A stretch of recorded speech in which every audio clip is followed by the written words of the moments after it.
Domi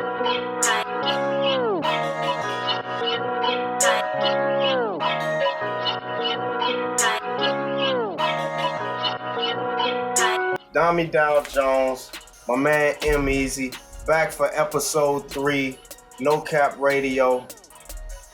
Like my man say, man, and you capping, and you doing too much talking. Sit back, relax, enjoy the show. You know, pretty much listen to what we got to say. Not to sound like an a-hole or nothing, but I think we got a very important show, a special show, like we always do, bringing y'all something positive, spreading that positive energy. My man Eazy, you know, I like to call him a philanthropist. He don't like that word. You know, a lot of people associate philanthropy with giving back, you know, monetarily. You know, but there's plenty of ways to give back to the community, and my man is doing just that with his devotion for helping the youth in the community and really just raising them up the right way and making sure, you know, they understand that there's a way out rather than the grave or prison, and that there is you know, positive influence out here, and we feel like that sphere of influence, the earlier they can catch it, the higher their chances will be of surviving out here and really making something of themselves, and you know, making it out to projects, ghettos, and where most of us come from. So with this, man, I really just want you to take over this show, man, and really just, you know, I know you had that vision of what you wanted to do, and I know I knew how important it was for you. You know, my man is solid about the youth. And I said, well, maybe we can, you know, get into some schools and stuff like that and speak, right. You know. And I know with right now, the COVID is going on, so they may not be really allowing assemblies or visitors and stuff like that. But, you know, when things open back up, or maybe we can do something virtually, you know, to speak to some kids in some schools or something like that. You know, we very connected in the school system down here in Fredericksburg. Yeah, no doubt. Yeah, man, I said I didn't like the word because I felt like I hadn't really done enough to, you know, deserve that, you know, that title, to have that title. But, I mean, it just goes way back. Honestly, even in church, I've always been involved with kids.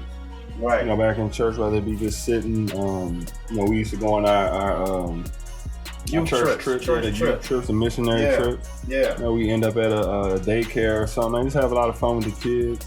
And then, of course, after high school, I substituted for about 8 or 9 years.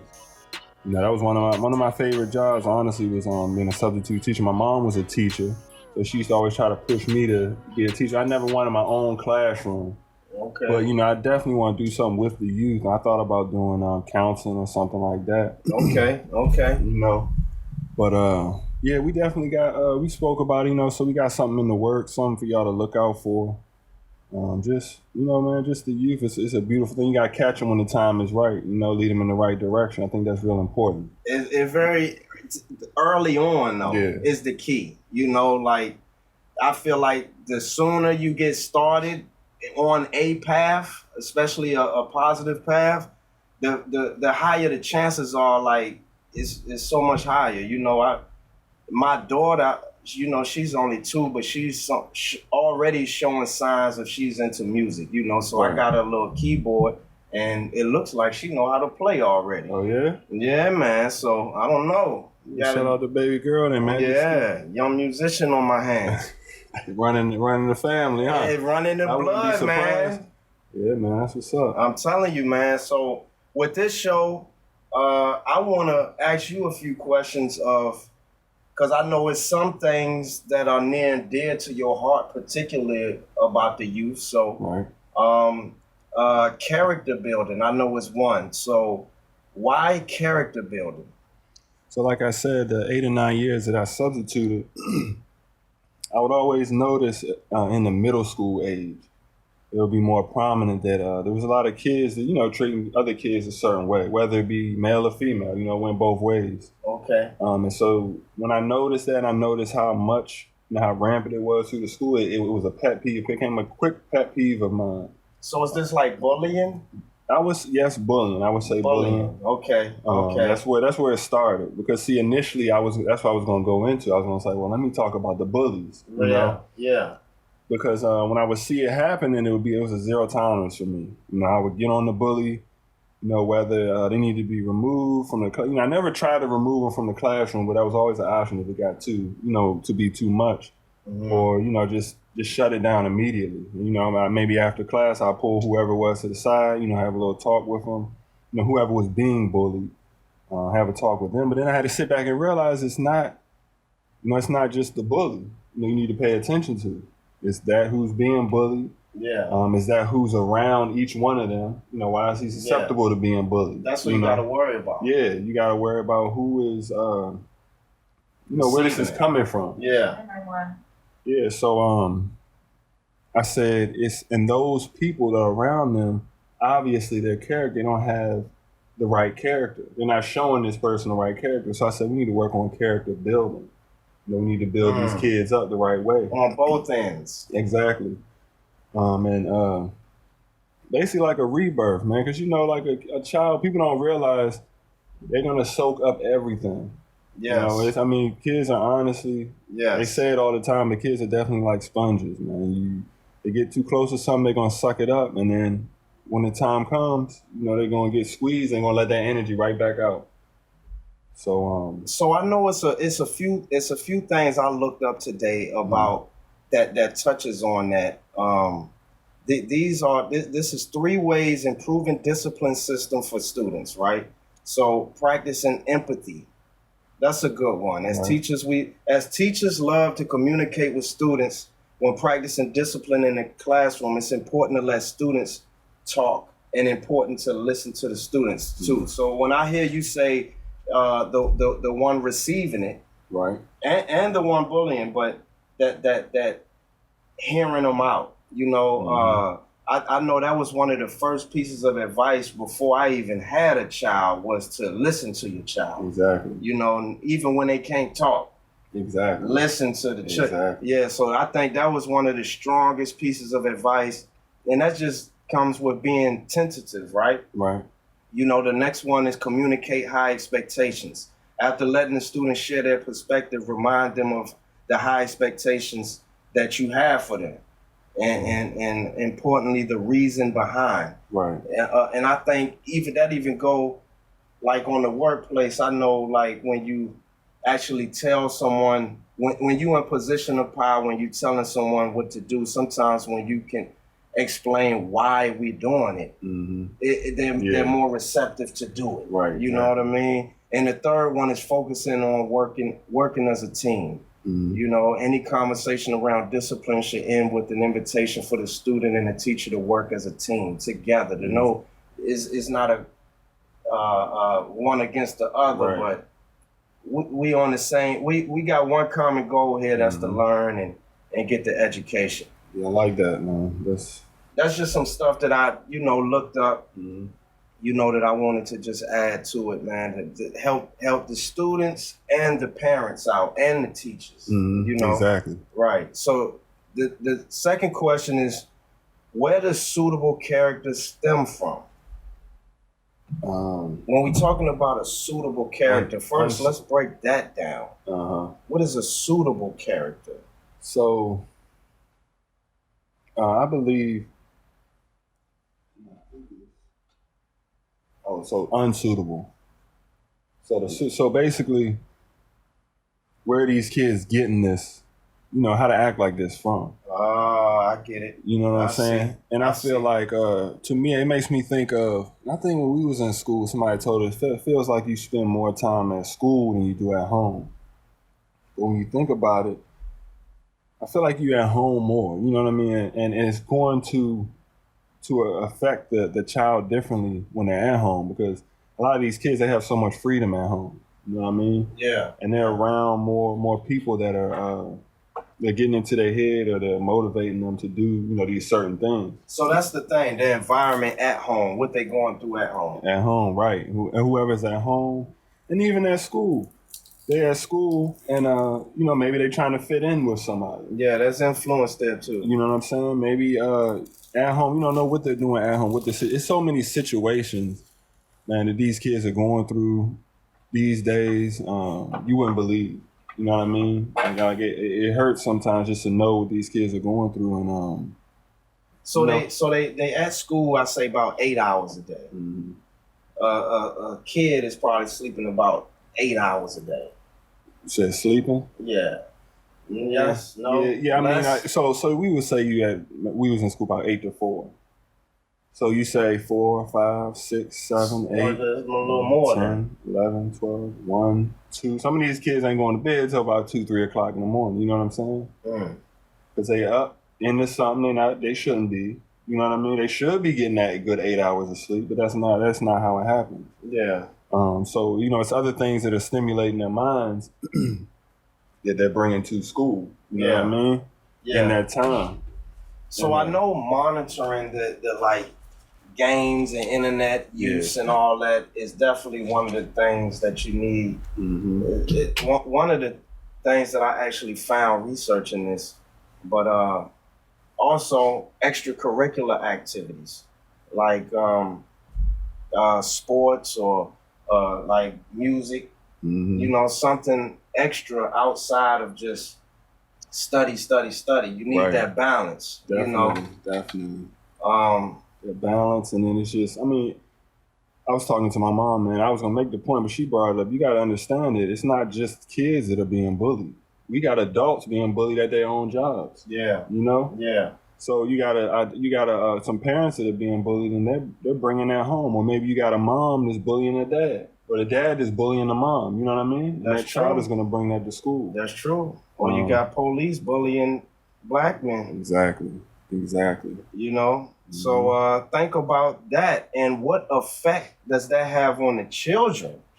And that's where it gets deep. These kids, man, like we talked about last week, we talked about mental health. It's really getting to these kids' mental health. And my big point is the kids that are making these kids feel uncomfortable coming to school. And I remember, honestly, I felt like when I was a kid, I don't know about you, but there's so many different kinds of bullying. And sometimes you can even kind of bully yourself. You know what I mean? I knew when I was young, I ain't had the newest clothes, I ain't had the newest shoes. You know what I mean? So I already was kind of self-conscious. You know what I mean? So I was hard on myself. And coming to school, just that alone is a lot on a person. Yeah. If you coming to school every day and you got somebody picking on you or talking about you, and that person is taking something from you that they can't even get back. Right. You know what I mean? They're taking that confidence from that child that you can't even give that back to them, because that's going to scar. Who knows how long that's going to last on that person? Yeah. And I just feel like, man, as honestly as human beings, as kids, man, we get one life. And I feel like we owe it to the next person to allow them to live that life as peacefully as they should be. They want to. Yeah, man. You know what I mean? Don't let them rob you of your energy. Exactly.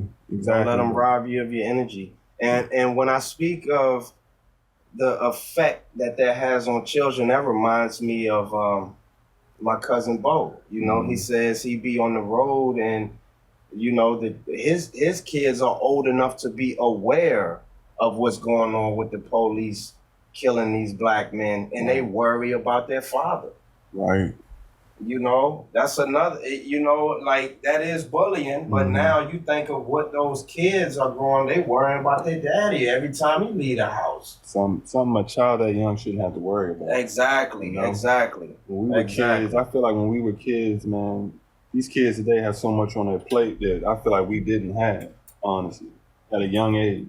To deal with. Yeah, to think about, in school and out of school.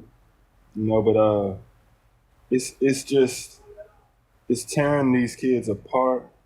Down to the simple things, like just being in class and they don't want to raise their hand because they don't want to get talked about.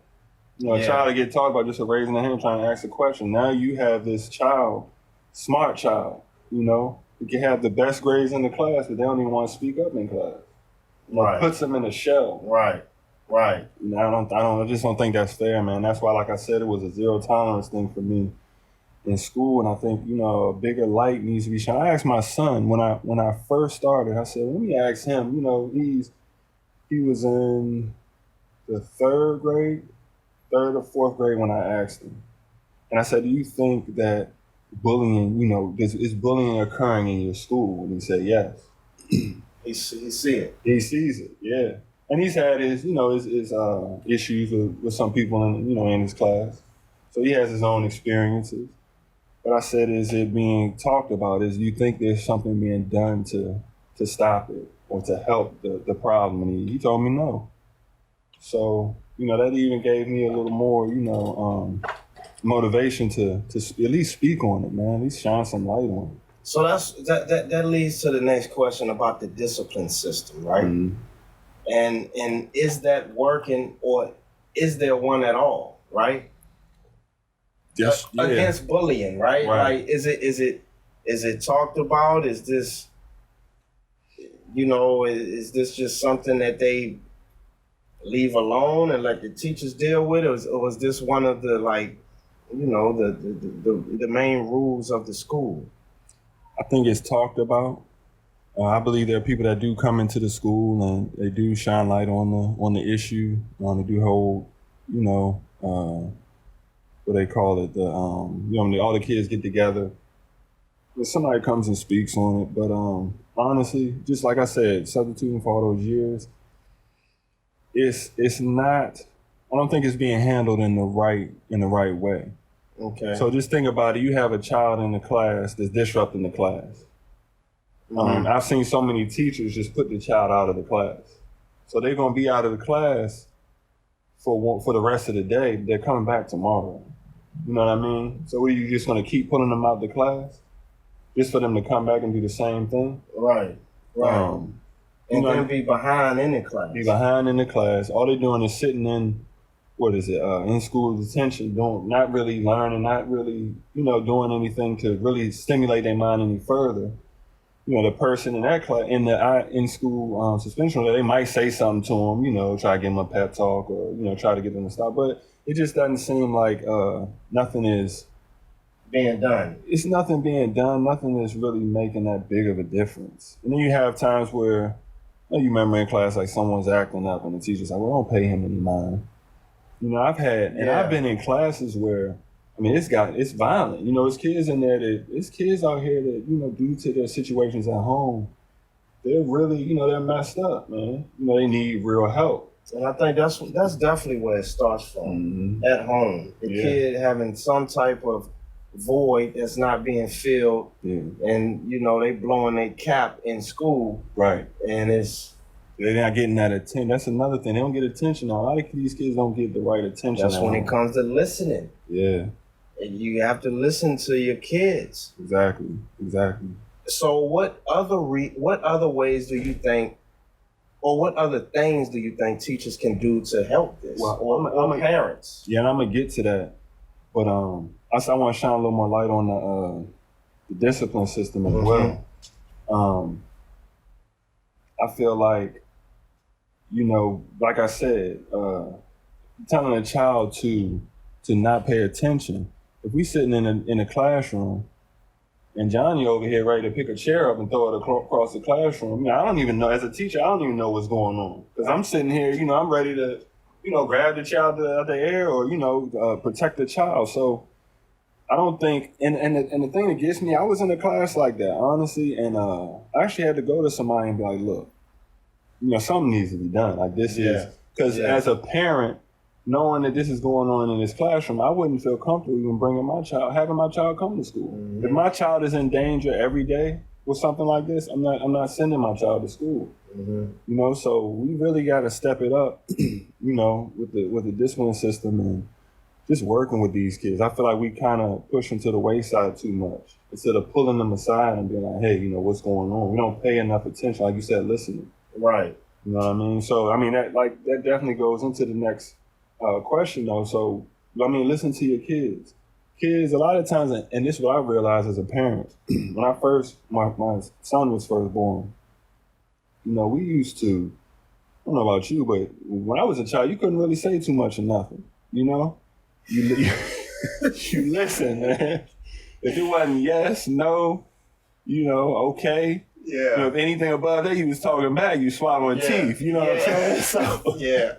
So that's how I was as a parent. Like, okay, so I don't want to hear it. You know what I mean? I said what I said, and you listen. Right. And I had to understand kids don't act out just to act out most of the time. Yeah. It helps they trying to be heard. Yeah, they want to be heard. They got something to say. Give your child a voice.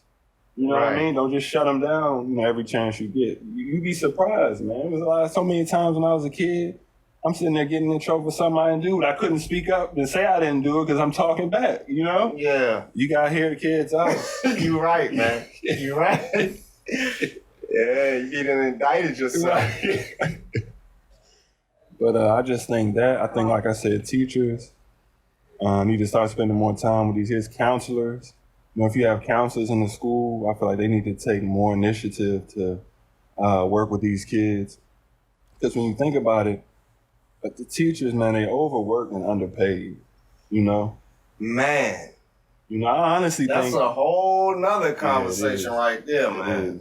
Yeah, it's another conversation for another show, but I honestly think that 5 days a week is a lot. You waking up a lot, bro. In a row. You waking up early in the morning. And you dealing with these headaches like that. Yeah. And think about it, a lot of these teachers, they got their own family at home. Exactly. So they getting the kids ready in the morning, they coming to school 5 days a week, they tired, they don't want to hear this, that, and the other. That's honestly why these kids are being put out of the classroom, I think. They're already so fed up. Just get rid of them. Yeah, just send them out, So I feel like, honestly, that would help. And and that's the thing. It's like it's the kid's fault for doing it, but it's not the kid's fault because the kid ain't getting heard. Exactly. They only doing what they know. I think that's the key point, man. Yeah. What they know and not being listening to the kids, right? And having better influence over them. And for the parents, man, be more involved. Go to the school, visit your child at lunch, be seen. You know what I mean? Okay. It makes a big difference. That touched on some of the things I was going to ask you, though. Okay. With meeting the child's teacher, like you just said, getting to know who's at the school, and attending parent-teacher conferences, finding out what your child is doing. What about special services? Are there any special services that you could get for maybe immigrant children or parents that may not be keeping up with English or in the American school system as well? Is there anything?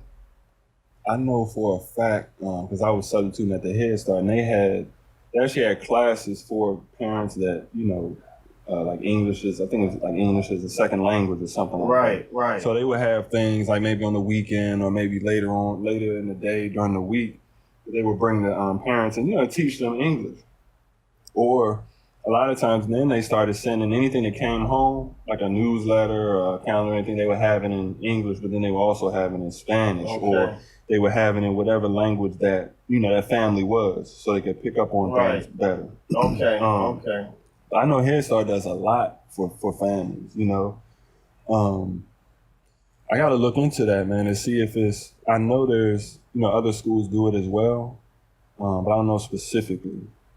So how much time do you think the parents need to spend at home helping the kids prepare for tests or with homework or stuff like that? Is there an allocated amount of time, or is it just a little bit a day, or is it just cram, or I guess it depends on the student's it's the situation, way of studying?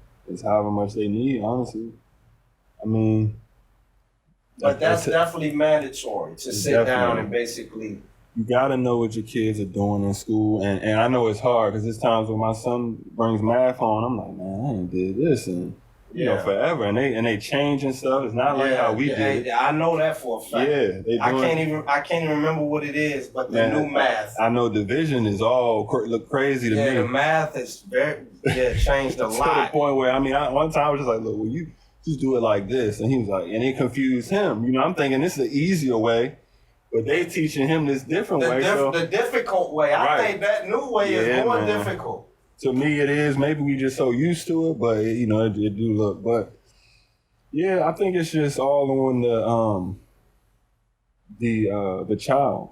You know, some children are going to pick up on things quicker than others. And there's ask the teachers. You know, are they willing to stay after and work with the child? A lot of teachers are willing to stay after and work with the kids, you know, if you just ask.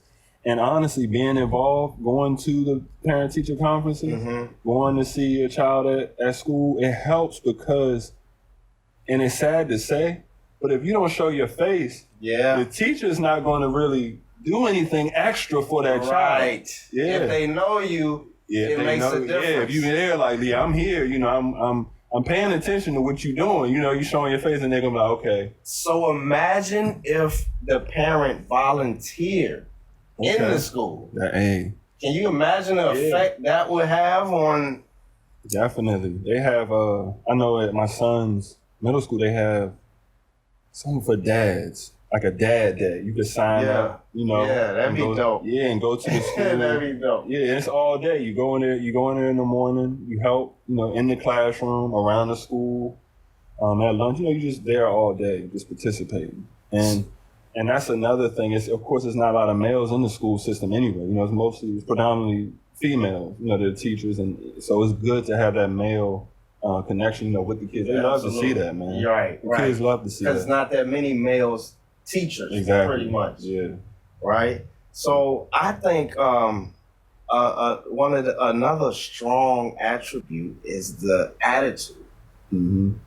Having a positive attitude with anything like works wonders. But just think if you as a parent can instill that positive attitude in that child about learning. Definitely. You know how powerful that is when they know they have your support. You know, they know they have that support system about learning and understanding the importance of education. Because I'm gonna be honest, I think a lot of these kids get in these classrooms and they feel like the things that they're learning aren't going to necessarily be applicable in real life. Yeah, definitely. I mean, I know I felt like that at times in school. I have too, and I think that's a whole nother conversation in itself too, of what they're teaching. Right. It's the turn of the decade. It's 2020, and COVID-19 is still around, and we don't know how long it will be around. That adds on top of everything we just discussed. And that's another obstacle to overcome. Yeah, man. Go ahead. First of all, despite what President 45 may say, children can get COVID-19. Right. So parents know that, understand that. Children know that, even though they give you the option whether to wear the mask or not. And that's the thing about those CDC guidelines that they putting out. They're just recommendations. And they use caveats as feasible or when possible. Yeah. They leave it open-ended. Oh, yeah. It's still ultimately your decision. Right. Maybe that's right, maybe that's wrong, good or bad. I don't know. Leave feedback. Definitely. You know? Second point, children can be put at risk if they miss routine medical care treatments. This is probably a good time to just have your children get checked up. Anytime's a good time, but with this going on is even more. But I want to speak about the stress and anxiety that children may be going through now that this is around. Yeah, and I think that's big because, like we said, children are gonna soak up anything, and it's all over the news, man. All you hear about it's a lesson now, but you remember when it first started? That's all that was on. Yeah, I was getting up early in the morning, going to sleep, and it was the same thing. It was COVID-19. And the kids would be asking me questions, and they'd be worried. And I laughed when you first started. I had laughed because I thought about my daughter and my son, my youngest son. He sucks his thumb. So anytime he would suck his thumb and, you know, we might be playing around and he would come over and touch her, she would literally almost start crying and be like, I'm going to get the virus. Wow. Wow. So I couldn't even imagine sending her to school, you know. And some strange kid doing it. She don't play, man. Then she look. There go the bullying. Right. There go the that's how bullying starts right there. Put your finger in your mouth and touch me with COVID out here. Crazy. So I mean, it's a change, and it's major for them, just like it is for us, because it's new for everybody. You know, and sometimes they might not take it as serious, but I feel like we put so much stress on it, and the schools were putting so much into place. You know, when we thought they were actually going to go back to school. I mean, I heard it was only supposed to be maybe 10 kids on the bus at a time. You know, of course, you was gonna have the kids sitting at the desk, and it was gonna have the plexiglass, you know, around the desk where they were sitting. Okay.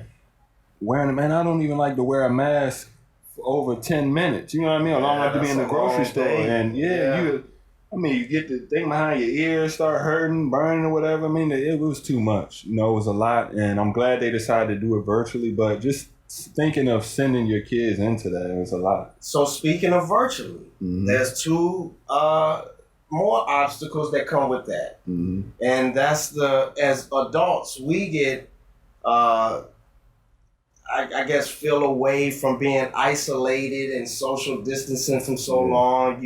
You know, you may start feeling by yourself, all alone, all type of depression, stress. You just overthink, right? And that applies to children too. Yeah, definitely. You know, the kids, and that's the thing. I was talking to my nephew last weekend, and he was like, "Man, I wish we could go to school." And I'm like, "Man, every day last winter you was praying for a snow day. You know what I mean? Now you want, now you want to be in school, right? You know." And it's like we say, man, you never know what you got till it's gone. You going to school, you got your friends. You know, you be face to face, you know, with them running outside during recess. You know, you miss that type of stuff. That's very true. Just like back in high school, man, I couldn't wait to get out of high school. I know it. You know, it felt like I had been in school forever. Now my whole life. Yeah, now I do anything to go back. I'm like, man, high school was fun, man. I wish I could go back. And a lot of people say that. So, but I like what they do with the Zoom. They do the Zoom meeting, so they're actually able to see their friends, talk to them, see the teacher. With the schools, they did a parade. You know, when you picked up your first batch of supplies at the parade, where you rode around in the car, you know, around the school parking lot. The teachers out there waving, talking to the you know what I mean? So they definitely they did good on making you feel welcome. You know? Yeah. So but yeah, I mean, I know they'll definitely rather be at the school. I don't know about my daughter until this virus gone, but but I definitely wouldn't send my kids. Yeah. It's a tough decision, and it's scary because you don't know when they're. I mean, some states are fully, you know, they're in school like regular. Somebody told me, matter of fact, it was Bo. Said he went down one time to, I think it was Alabama or something. He said they wasn't even wearing masks. I bet. They wasn't wearing no Alabama. masks. They weren't wearing no masks. The kids was in school. Yeah. So 45 got that governor on payroll. A lot of these governors out here, they just do whatever he say. Or he said do it. He ain't gonna attack me on Twitter. Right. Exactly. Cyberbully me. That is, this first lady is so against. But you know, I'll leave that alone. Yeah. So with children virtually learning, another big obstacle arises with children not having the typical services or access to things that they would have in a classroom setting. Right. So they lack there too. So it's a big struggle for kids right now. Yeah, it is. It's a big transition. But I mean, and the thing too is, like I said, you never know what's going on at home, and it's scary because now that child is home. You know, they're not in school. Like I said, man, kids sometimes just want to get to school just to get a bite to eat. You know? Yeah. Just get away from those problems. And now it's no escaping. So, man, I honestly pray for the kids every day. You know, I know there's things that are going on that we can't, honestly, is out of our control. But, I mean, it worries me. And and it's more on the parents now, too. It is. It's more on the parents to be there and help the kids, which could be a good thing if the kids were being neglected. Now you have to deal with that bully in your house. Right. That was going out and bullying them kids. Right, exactly. So now, hey man, I'm telling you, you gotta destroy before you can rebuild. Yeah. That might be what's going on here. Most definitely. Yeah. I didn't think about it like that. You're right though. Yeah, man, but I know, man, this COVID is real. A partner of mine, I just found out yesterday, just got over it. Had been in the hospital for a month straight. Had been on a ventilator for 2 weeks and was real close to losing it. You know, so it was like no one, you know, that I knew had been through it that had been that close to the brink of losing it, you know, but it just lets you know, man, this is definitely something to take serious. As parents, teachers, kids, it's like I almost need to tell the president the same thing, like, you know, but on another note, it's been 176 days since Breonna Taylor was murdered, and there is still no arrest. And however, there's a new documentary exploring the investigation that is streaming on Hulu and Netflix. So just to bring awareness to that. Yeah, man. Honestly, I would like to touch on what we talked about last week about Jacob Blake. Because I had made a few comments, and I think I made a comment about the 17-year-old, you know, with the rifle. I know you had said something about it too, walk past police. You were right. You read up on Yeah, I read. I saw that it was Lil Rel was on Jimmy Fallon last night. He was talking about, he gave a speech about it. So he came from Illinois to Wisconsin. When he got that call that I was talking about the business being destroyed. Okay. When he shot, they claim he allegedly, like he made a big deal about allegedly killed these two people.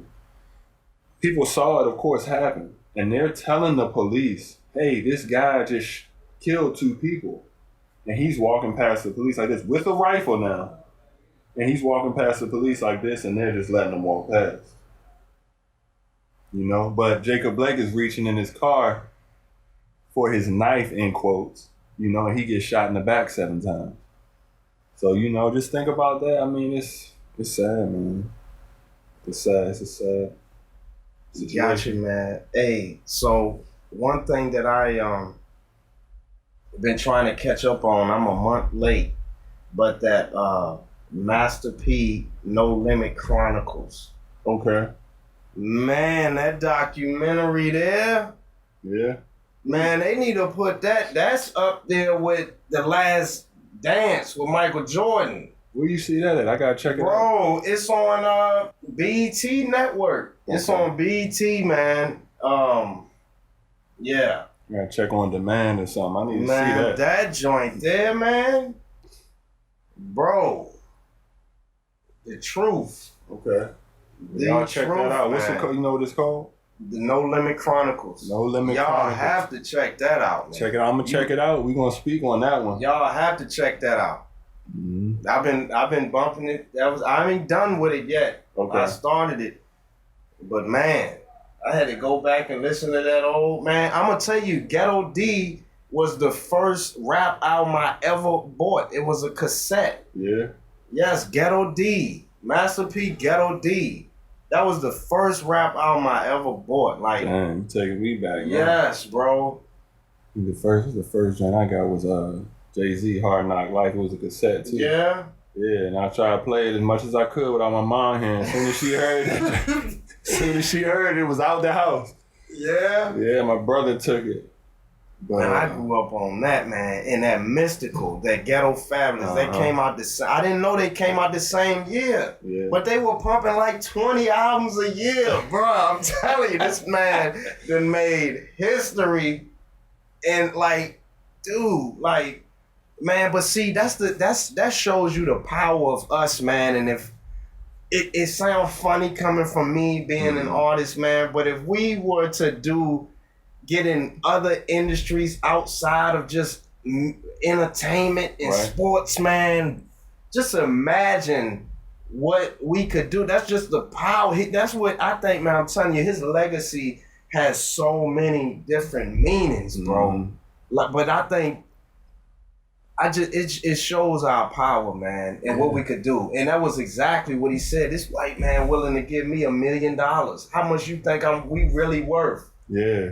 Man, if I got we in the conference room, I tell that to that record deal, man. We get out there. That man was like, man, I had to hug you after. He said, man, that was the most powerful thing I ever saw in my life. Yeah. Bro, you gotta watch it, man. That's what, like you said, we got band together. I'm telling you. Man, they were a family. They was a family. Yeah. And he took care of his people. Mm-hmm. That's what it's about, man. That's what it's about, and that's what we missing nowadays. You know, we got everybody looking out for themselves. But man. I think the key was that the fact that he wasn't all big on being the star and getting all the shine. He was willing to spread that shine and the wealth. That's the key, man. Of not wanting to hog it all, man. Yeah. You know, and I know he broke through, but who's to say he was even the most talented or he wasn't really all that artsy art like that. You know, he had some real rappers and spitters on the team, but man, he was a businessman. I think just imagine the industries we could take over like he did with that same business mind. Right. Bro, it's so powerful, man. I'm gonna leave it at that. Next time when we watch it, maybe you may have finished it or watched some of it at the next podcast. But man, and if y'all got any feedback, let me know what y'all. I'm encouraging y'all to watch it if y'all haven't already, man. Like it's up there. Most definitely. Yeah. But yeah, man, I appreciate you letting me do this today, man. It means a lot, you know. Absolutely. To speak out. And like I said, we just need to shine some light. So I'm challenging. That's what I'm going to do.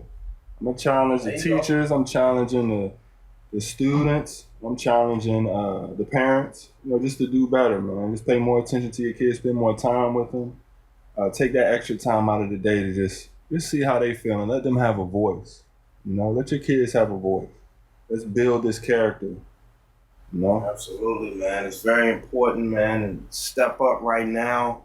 These are unprecedented times, turn of the decade. It's a new way of life for everybody. So the more the parents can do to help these children, the better our future generations will be.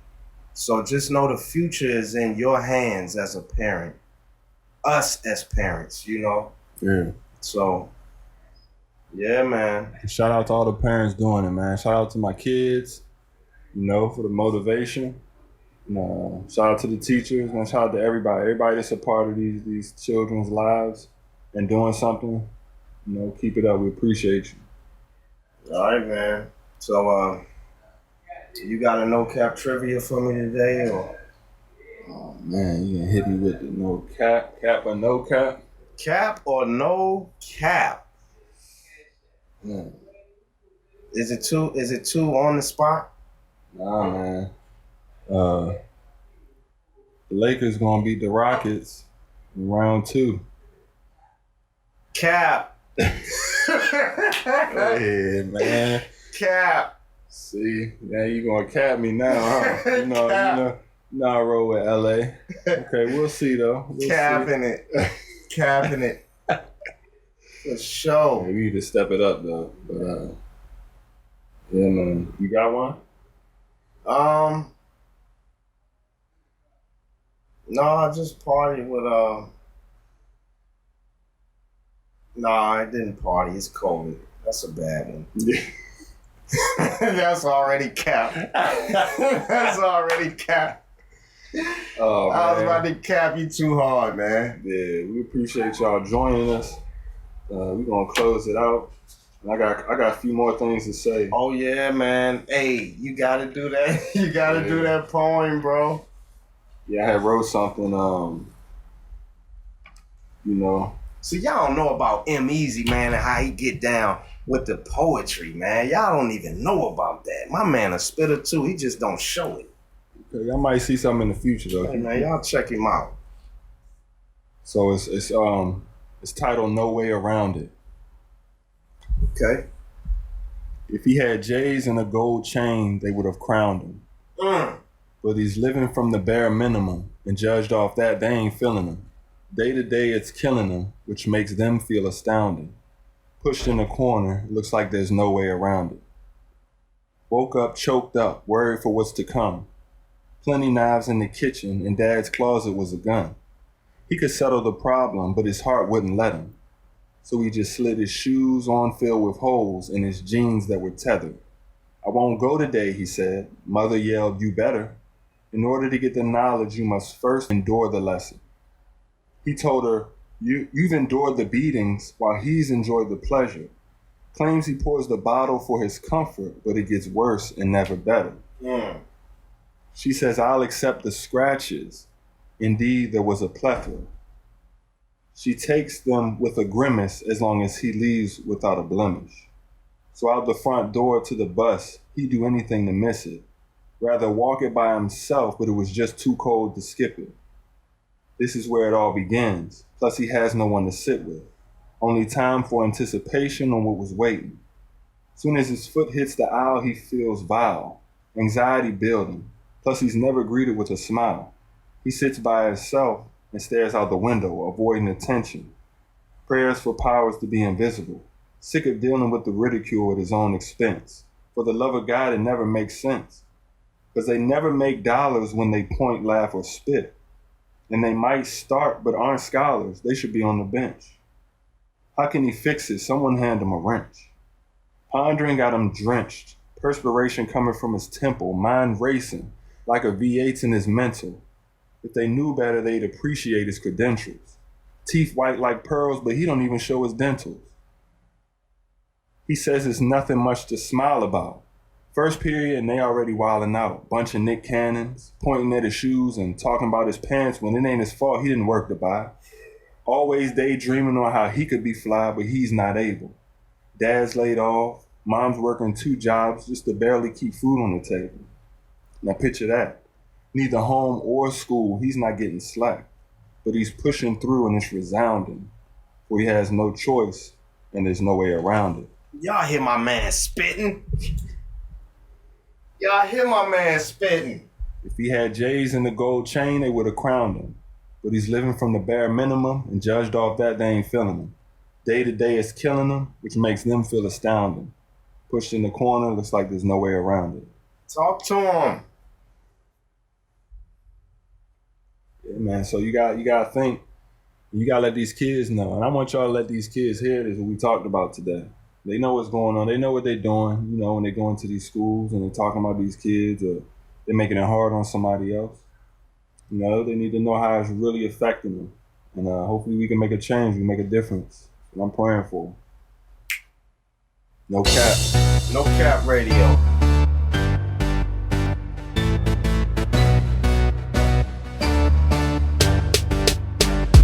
Big dreams, bright lights. I'm in love with the nightlife, the fast lane, money, everything. I'm living the good life, the life. Big dreams, Oh, man. in the nightlife. Big dreams, big city, bright lights. I'm in love with the nightlife. What a great city, wonderful feeling. No better place I'd rather live in. The women pretty, the club popping. I hit the stage, now the club rocking. And you can feel the energy, so electrifying in these busy